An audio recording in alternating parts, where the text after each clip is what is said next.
Hey, I want to share with you one little secret that has helped me generate over $30 million before I turned 30 years old. And my name is Shaqir Hussyin. I'm the founder of wealthacademy.com and CEO of funnels.com. And in today's video, I want to share with you this one little secret mental hack that the top earners, most respected entrepreneurs use that most people don't know about. And what is it? It's not caring what people think. Okay, so I'm a visual learner, right? So I like to see things visually. That's why I have stuff like this, plastered all over my walls. I've got like different cheat sheets and checklists because I like to see stuff. And I created this thing where I have my spiritual goals, the next 5 moves, my personal health goals, started going back to the gym because I put on some weight and started going gym 4 or 5 times a week, working on my finance, sales and marketing. So anyway, six core areas that I'm working on right now, okay? And I basically broke it down. And I kept thinking to myself, okay, where can I put this? On this wall, on that wall, on my computer. And then I realized, this is a journal that I use basically almost every single day. Okay, so I use this journal. It's called the Full Focus Planner. All right, now, when I'm filling this in, because I look at it every single day, I thought, heck, you know what I'm going to do? I'm just going to stick my six core things, okay, 6 core things right on in the front. And I'm going to stick stickers on there because this is what works for me. And as you evolve, right, whether you're trying to quit your 9-to-5 job or you're trying to get a higher paying job or you're trying to start a business or grow your business, whatever the case is, sometimes what I say, what any YouTuber or any entrepreneur tells you or what any book tells you may not work for you. Why? Because you have to find your own way. For example, like my wife, she would never do something like this because she is much more organized and she learns in a different way. But for me, if I grab my, laptop, on my laptop, I used to have this thing stuck on and it would remind me of activities that would make me $10,000 per hour, activities that are $100,000 per hour, and activities I shouldn't do like $10 per hour or $100 per hour, like fixing things on a website or attending meetings or talking to unqualified prospects, which is a $10 per hour activity. I'd literally stick this on my laptop. For me, these are what I call wealth attraction triggers. Okay, so for example, when I'm starting my day, one look at this and I know, hey, I need to focus on my spiritual side of my life. I need to focus on doing spirit activities that will bring me closer to God. I know, hey, each day, like you, maybe can get dragged and distracted by 101 things, right? And so for me, I'm like, what are my next 5 moves? Okay, and this is key. And this is a very powerful thing.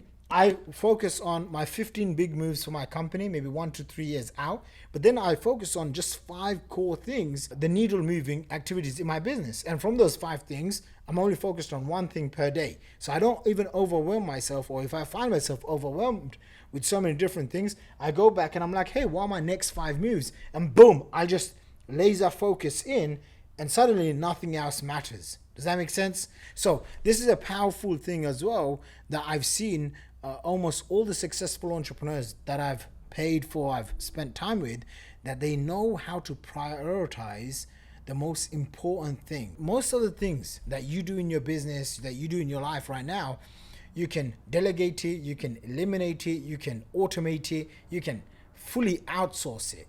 But sometimes we feel like just because we're doing something, we're busy. Okay, it gives us a sense of entitlement, importance, and significance. Whereas if you really look at your day, what are the core critical things that really move the needle?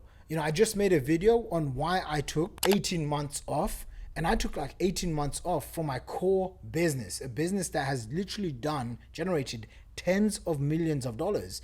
Why did I walk away from that business? The link is going to be in the description. Go watch that if you haven't watched it, why I took 18 months off. And I can tell you this right now, I can point those decisions, the decision to step down for like 18 months and now I'm back on, really comes down to I didn't really care about what I do care to some extent what people around me or my team would think of me. But once I've made a decision, I'm flexible in my decision, but I've made that decision. I'm going to commit and I'm going to see it through. Does that make sense? And I've learned more in the last 18 months than I've probably learned in the last 10 years of investing, of making money, of managing emotions, of asset allocation, of managing risk, of investing in different asset classes within an asset class. Like, I've learned more in the last 18 months. It's been an absolute crazy growth curve. So really coming back down to this concept of like, do you really care when someone tells you, hey, don't do this? Because a lot of the times you're going to go and want to do something, right? And then you ask your friends and your family members and they'll kind of talk you out of it, right? So again, last year was one of my most profitable years, and I had asked a certain family member about doing something on YouTube where I was going to show live trades.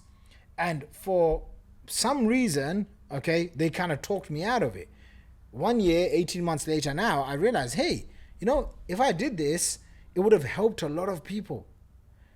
Okay, next time around, I'm going to do this. So this is something that you want to condition yourself to do to create next levels of success. It's okay to listen to people's views and opinions, but when you commit to something, see it through. Okay, I've gone through so many different stages in my life, in my business career. When I was stuck 0 to 6 figures, you know, and then so for example, 0 to 6 figures, I was emailing my list, and then you know, people would call me all sorts of names like terrorist, or they would make fun of my name, Shaqir Hussyin, Saddam Hussein, all of these things, right? And I never gave up. And because I kind of pushed through and I didn't care about what those people said, when a mentor said to me, you need to start doing something called webinars. Okay, I started doing webinars. My income jumped from 6 figures to 7 figures. Okay, and then so another mentor said to me, you need to start building a team and start delegating your sales calls and your marketing and your customer service and your product creation and all of these things.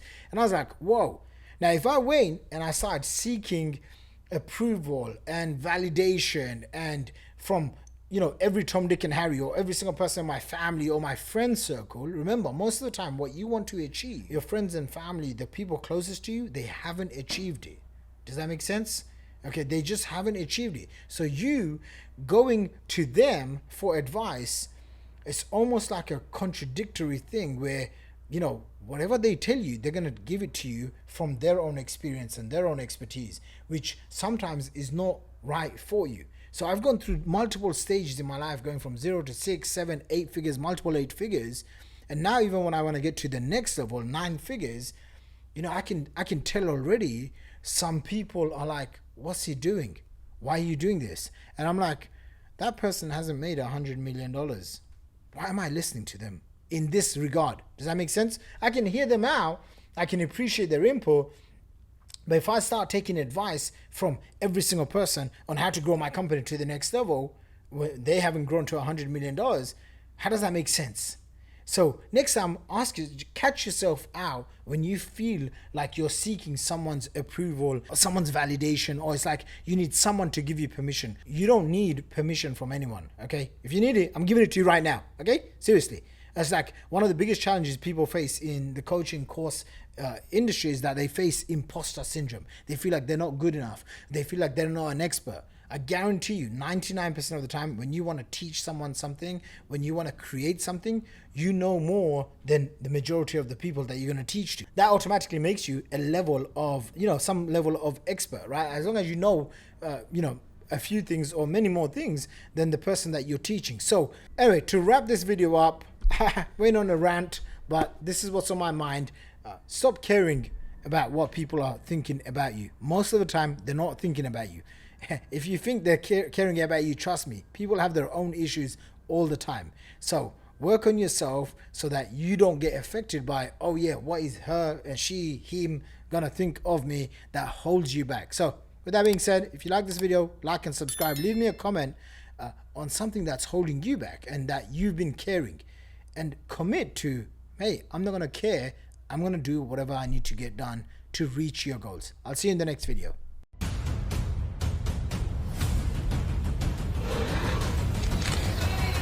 Welcome to the stage with 2 Economic Next Awards.